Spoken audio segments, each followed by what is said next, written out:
Another day, another blessing mga Marcy at Parsi. Nakapasok na nga ang daddy ng mga oras na to kaya nagligpit na nga muna ako bago ko nga ginising si Gia. Tapos eto, pakakainin ko naman na siya bago nga siya pumasok sa school. Alas 7 ko na nga siya ginigising kahit alas 9 pa nga yung pasok niya dahil napakatagal nga pakainin ni Gia.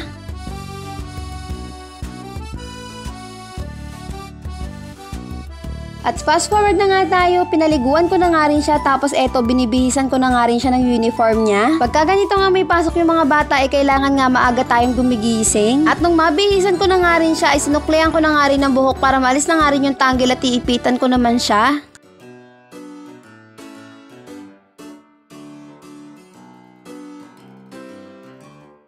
Simple nga lang yung inipit ko sa kanya, bali tinirentas ko nga both side tapos kinumbine ko nga sa iisang ipit at nilagay ko na nga itong red na ribbon. O diba, napaka-cute ni Gia dito nga sa inipit ko sa kanya. At eto nga yung request niya na medyas, gusto niya nga daw yung may pa-lace. At isa nga to sa mga fulfillment nating mga nanay, yung papasok nga yung mga anak natin ng malinis at maayos tignan.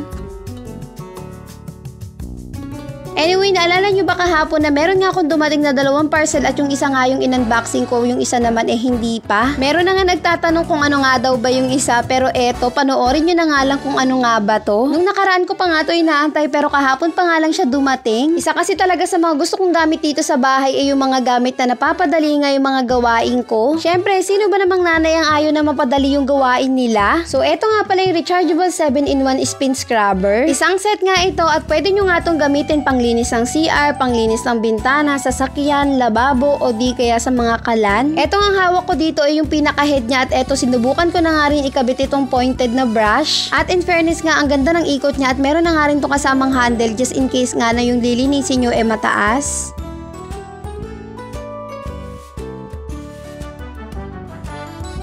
At sabi ko nga sa inyo ay rechargeable nga ito kaya ito may kasama na nga rin siyang cord tapos may manual na nga rin sa loob. At ayan, chinarge ko na nga muna para nga masubukan kinabukasan. Malalaman nyo nga full charge siya pagka hindi na nga nabiblink yung ilaw.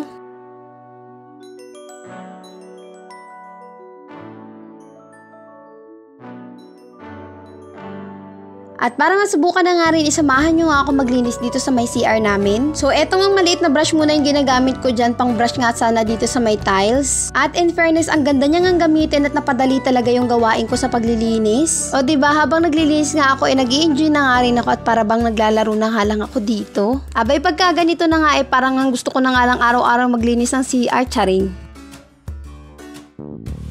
At dito nga pinalitan ko na nga siya ng spinner at ganito nga yung pinalit ko. Eto nga pinalit ko yung magaspang. Alam nyo yung parang likod siya ng sponge. Nagbabaka sakali kasi ako na baka nga matanggal yung puti-puti at saka yung mga watermark dito sa may tiles. At yung gamit ko na nga dito yung pointed na brush at in fairness napakaganda niya nga gamitin dahil naabot talaga yung mga singit-singit. Kinabit ko na nga rin yung handle para makita nyo nga kung gaano nga siya ka-convenient gamitin pagka may handle. At malaking tulong nga to kung mataas nga yung nililinis nyo. O diba, pati nga sa timba ay hindi na nga rin ako nagpatawad at eto na nga rin yung ginamit ko para nga mas mabilis malinis. Eto na nga yung update ng mga dinikit ko dito sa kusina na patungan. At in fairness, kahit nga minsan nababasa-basa yan hindi talaga natatanggal at kahit nga may kabigatan yung mga nilalagay ko. At yun lang muna mga Marcy at Parsi. Salamat sa panonood. Till next video!